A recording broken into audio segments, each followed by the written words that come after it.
Bugünkü videomuz 9-cu sinif imtahanından az bal toplayan şagirdlər üçündür.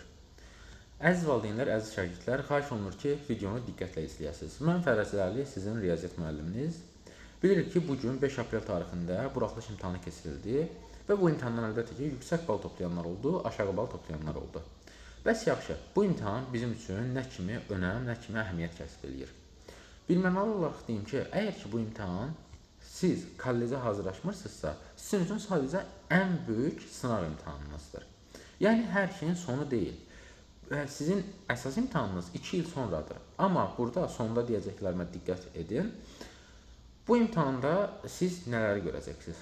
9 ildə necə hazırlaşıbsınız? Hazırlaşma metodunuz doğrudurmu, yoxsa yanlışdırmı? Streslə, imtahan anında stresi necə idarə edə bilirsiniz? Nəzarətçi baskısını necə yönəldə bilirsiniz?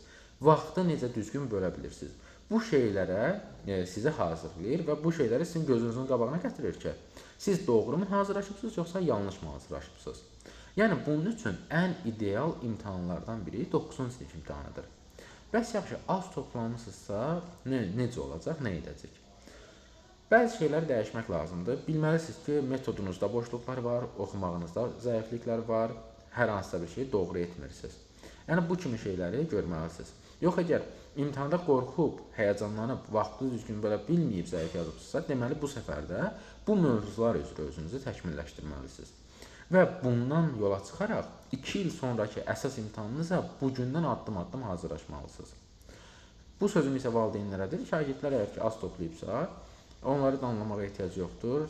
Sadəcə qarşınıza alıb başa salmalısınız ki, sənin əsas imtahanın 2 il sonradır. Bugün az toplayıbsansa və bugün məsuliyyətsizlik edəcəksənsə, özünü dəyişməyəcəksənsə, deməli 11-ci sinif imtahanında da belə bir şey olacaq. Amma 2 il dəyişmək üçün çox böyük bir vaxtdır. Ona görə də hər şey şagirdin özündən asılıdır. Qeyd edim ki, hazırlıq qruplarımıza qeydiyyat davam edir. Avqustun 1-dən dərslərimiz başlayır. Əlaqə saxlayıb ətraflı məlumat ala bilərsiniz. Növbəti videolarda görüşmək üzrə. Sağ olun, Allah'a emanet olun.